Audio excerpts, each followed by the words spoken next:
मनोकामनाको रहस्य। भाग 7। पशुपतिनाथ बागमतीको किनार वरिपरि साधु।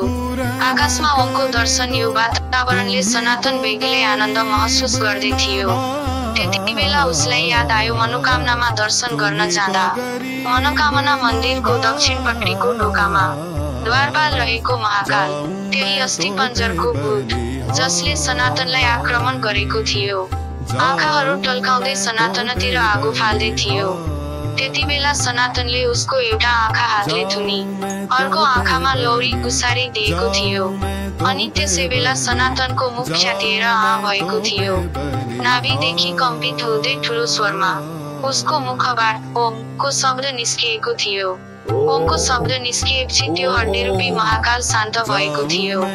यो कुरा सम्झेपछि सनातनलाई ओमको शक्ति, ओमको रहस्य जानी नसक्नु, बुझी नसक्नु रहेछ भनी ज्ञान भयो। ओम त सम्पूर्ण दैवीय शक्तिहरूको साँचो रहेछ। सनातन ओमको बारेमा सबैलाई बताउन चाहन्थ्यो, बुझाउन चाहन्थ्यो, तर उसको कुरा कसैले सुन्दैनथे। सुने पनि बुझ्दैनथे, बुझे पनि उल्टै सनातनलाई पागल रहेछ भनेर खिल्लीमा उडाइदिन्थे। त्यसपछि सनातन पशुपतिनाथको मन्दिरदेखि उत्तरतर्फ रहेको बागमती नदीको किनार, जसलाई गौरी घाट भनिन्छ, त्यहाँ पुग्छ। सनातनलाई नुहाउन मन लाग्छ। सनातन बागमती नदीमा पस्छ र नुहाउन थाल्छ।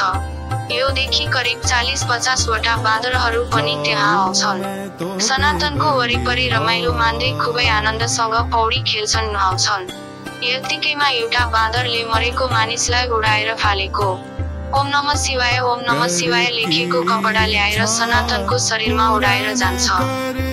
बाँदरको यस्तो हरकत देखेर सनातनले मनमनै भन्छ, यो के गरेको, तिमीहरूसँग मेरो के सम्बन्ध छ? यस्तै कुरा सोच्दै सनातन नुहाउँदै थियो।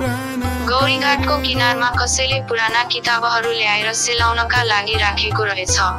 एउटा बाँदर गएर त्यो किताबको पोको च्याति एउटा किताबको पाना बगायो।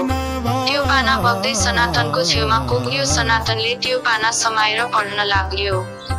त्यस च्यातिएको किताबको पानामा हिन्दी भाषामा लेखिएको थियो, तुम्हारा और हमारा संबंध हजारों साल पहले से है। हम तुमको ही याद करके यहाँ पर हजारों वर्ष से प्रतीक्षा कर रहे थे। सनातनले मनमनै सोधेको प्रश्नको उत्तर बाँदरले यसरी प्रत्यक्ष रूपमा दिएको थियो। भाग 7 समाप्त।